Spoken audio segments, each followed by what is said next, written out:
غزوہ خیبر کے موقع پر جو کہ مشہور واقعہ ہے، حضرت علی شیر خدا رضی اللہ تعالیٰ عنہ سے متعلق نبی پاک علیہ السلام نے فرمایا کہ غزوہ خیبر کو کون فتح کرے گا؟ ایسے شخص کے ہاتھ میں کل جھنڈا دیا جائے گا جو غزوہ خیبر کو فتح کر لے۔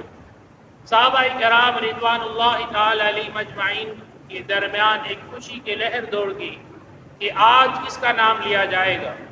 اللہ اکبر۔ نبی پاک علیہ السلام نے دراز کیا حضرت علی کہا ہے۔ عرض کہ یا رسول اللہ صلی اللہ علیہ وآلہ وسلم وہ بیمار ہیں، انہیں آنکھوں کی بیماری اشعت چشم کی سبب، یا رسول اللہ وہ حاضر نہیں ہے۔ تو ارشاد فرمایا علیہ السلام نے کہ اسے حاضر کیا جائے۔ حضرت علی رضی اللہ تعالی عنہ بارگاہ رسالت امام صلی اللہ علیہ وآلہ وسلم میں حاضر ہوئے۔ تو نبی پاک علیہ السلام نے پوچھا علی کیا ہوا ہے؟ عرض کہ یا رسول اللہ مجھے اشعت چشم کی بیماری کی سب میری آنکھیں دکھ رہی ہیں۔ اللہ اکبر۔ نبی پاک علیہ السلام نے ارشاد فرمایا قریب آؤ۔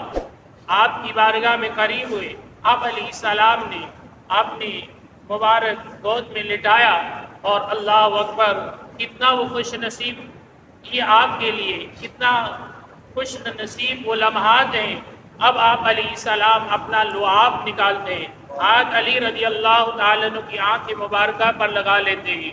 حضرت علی رضی اللہ تعالیٰ عنہ فرماتے ہیں نبی پاک علیہ السلام نے جب لعاب لگا لیا تو فرماتے ہیں ایسا محسوس ہو رہا تھا کبھی درد ہوا ہی نہیں، کبھی آنکھیں دکھی ہی نہیں ہے، ایسا گویا کہ اللہ تعالیٰ نے اب علیہ السلام کے دست مبارک لگنے کے بدولت اللہ کریم جل جلالہ عما نوالہ نے آپ کو شفا عطا فرما دی۔